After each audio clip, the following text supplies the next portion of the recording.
Assalamualaikum warahmatullahi wabarakatuh. Pertama-tama, mari kita panjatkan puji syukur kepada Allah Subhanahu wa Ta'ala karena berkat kelimpahan rahmatnya kita semua bisa melakukan presentasi. Perkenalkan, saya Putri Anggraini Setianingsih bersama dengan William Ben Gunawan, Miftahul Huda, dan Nisa Rahmawati. Saya akan mengajak Anda sekalian untuk presentasi mengenai transformasi strategi Kereta Api Indonesia. Next. Berikut ada daftar isi, yaitu 1.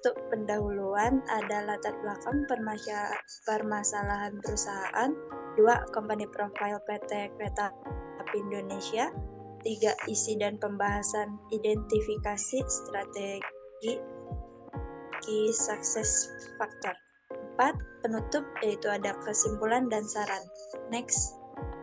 Yang pertama ada pendahuluan. Pendahuluan terdiri dari latar belakang dan rumusan masalah. Next. Latar belakang PT Kereta Api Indonesia. PT Kereta Api Indonesia adalah sebuah badan usaha milik negara yang menyediakan layanan angkutan kereta api untuk penumpang dan barang di Indonesia, yang memiliki 5 pilar, yaitu integritas, profesionalitas, keselamatan, inovasi, dan pelayanan prima. Salah satu langkah konkret yang diambil oleh PT KAI untuk mencapai hal ini adalah dengan menerapkan sistem penanganan pengaduan. Salah satu contoh inilah yang bisa meningkatkan reputasi perusahaan. PT Kereta Api Indonesia sempat berada pada masa-masa kelam karena tingkat pelayanan yang buruk, mengalami kerugian, kualitas kereta yang memprihatinkan, serta rendahnya kepercayaan masyarakat. Beberapa masalah yang dilaporkan termasuk masalah kebersihan, keamanan, ketepatan waktu, dan percaloan. Sehingga yang kita ketahui dahulu, banyak penumpang yang naik ke atap kereta, penumpang yang tidak membayar tiket, dan pencurian alat untuk sinyal. Next. Rumusan masalah. Di sini ada 3 rumusan masalah. Yang pertama, apa saja permasalahan yang terdapat pada PT KAI Indonesia. Yang kedua, apa saja strategi yang diambil oleh PT KAI Indonesia. Yang ketiga, apa saja kunci keberhasilan PT KAI Indonesia dalam menerapkan strategi perubahan. Next. Di sini ada company profile, yaitu PT KAI Indonesia didirikan pada 1 Juni 1999. PT KAI memiliki beberapa anak perusahaan seperti KAI Service, KAI Bandara, KAI Komuter, KAI Wisata, KAI Logistik, dan KAI Properti. Visi KAI adalah menjadi penyedia jasa perkeretaapian terbaik. Misi KAI adalah meningkatkan aksesibilitas transportasi, mendukung konektivitas antar wilayah, serta memberikan nilai tambah berkelanjutan dalam jangka panjang. Next. Ketiga, ada hasil dan diskusi. Nah, untuk selanjutnya adalah strategi permasalahan. Strategi PT KAI Indonesia. Yang pertama adalah efisiensi operasional yang ditunjukkan untuk mengurangi keterlambatan, meningkatkan pelayanan, dan biaya beban yang tidak perlu. Lalu yang kedua adalah layanan tambahan, peluang tambahan demi pencapaian profitabilitas dan loyalitas pelanggan. Yang ketiga adalah inovasi teknologi, adopsi inovasi teknologi seperti sistem informasi, aplikasi, dan Internet of Things. Next. Yang keempat adalah ekspansi jaringan. Penambahan rute dan layanan dapat meningkatkan pangsa pasar. Yang kelima adalah keberlanjutan lingkungan, fokus pada efisiensi energi, bahan bakar alternatif, dan teknologi ramah lingkungan. Dan yang keenam adalah kepemimpinan transformasional. Gaya kepemimpinan transformasional yang karismatik dan menginspirasi karyawannya. Next. Baik, selanjutnya ada key success factors dari PT KAI Indonesia. Jadi di sini pertama ada 3 faktor sederhana yang mendukung keberhasilan KAI Indonesia. Yang pertama adalah PT KAI jeli dalam memanfaatkan peluang. kita bisa lihat bahwa terjadi peningkatan investasi untuk volume transportasi barang yang ditandai dengan peningkatan volume angkutan dari 24,7 juta ton menjadi 47,6 juta ton. Sejalan dengan peningkatan volume tersebut, total aset KAI juga meningkat dari 6 triliun menjadi 45 triliun. Yang kedua, itu adalah digitalisasi layanan, termasuk salah satunya adalah peluncuran KAI Akses atau aplikasi untuk pemesanan tiket kereta serta layanan lainnya. Sebuah penelitian menunjukkan bahwa penggunaan KAI Akses itu sangat baik untuk aspek kebermanfaatan, kemudahan, serta kepuasan penggunanya. Yang ketiga itu adalah inovasi layanan, termasuk call center 121, peningkatan kualitas dan jumlah kereta, serta perluasan channel penjualan tiket kereta.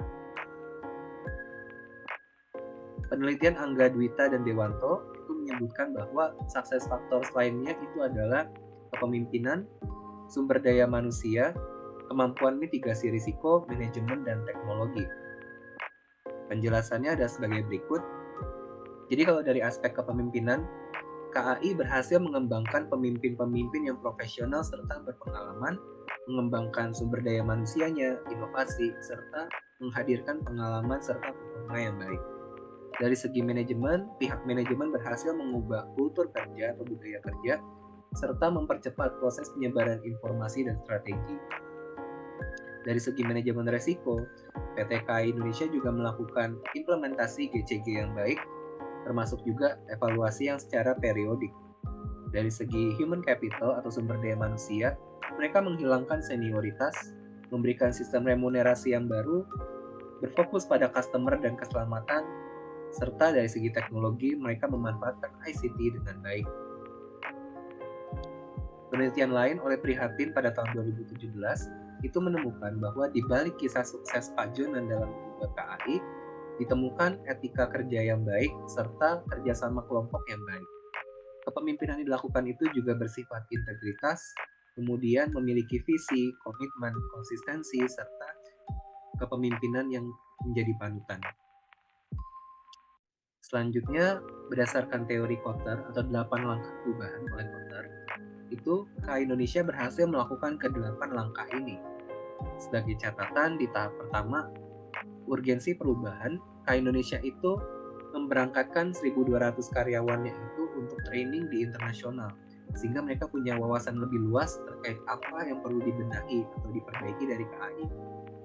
Dan pada tahap kedua, untuk memperbaiki atau meningkatkan kualitas sumber daya manusia, Pak Jonan itu juga merekrut profesional dari pihak militer, tidak hanya dari karyawan internal ataupun HRD.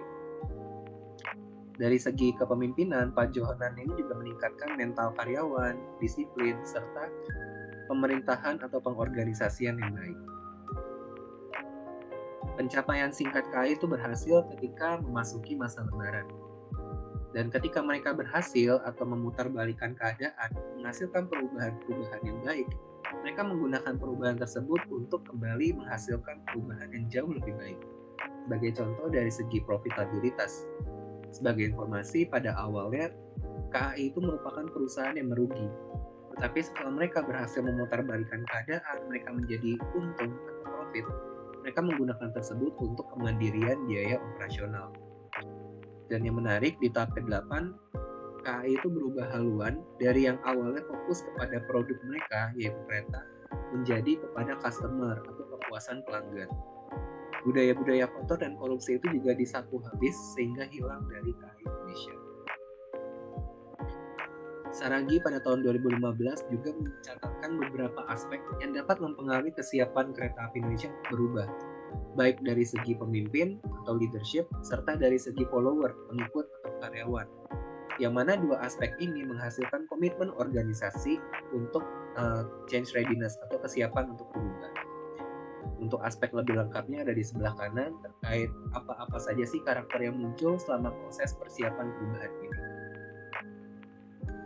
Selanjutnya penutup akan dilanjutkan oleh rekan saya Miftah. Untuk selanjutnya ada penutup. Yang pertama sini adalah kesimpulan. PT KAI Indonesia menghadapi kepemimpinan transformasional melalui Pak Jonan. Perubahan tersebut dilakukan secara serentak di berbagai aspek organisasi.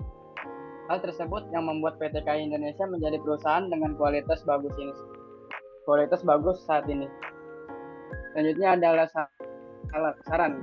Saran diperlukan antisipasi terkait bagaimana cara mempertahankan nilai organisasi, pelayanan, dan etos kerja yang telah dibangun. Strategi serupa dapat diterapkan dalam organisasi lain yang memerlukan perubahan dalam tingkat atau level fundamental. Cukup sekian presentasi dari kelompok kami. Apabila ada kesalahan atau kekurangan kata-kata, mohon dibukakan pintu maafnya. Assalamualaikum warahmatullahi wabarakatuh.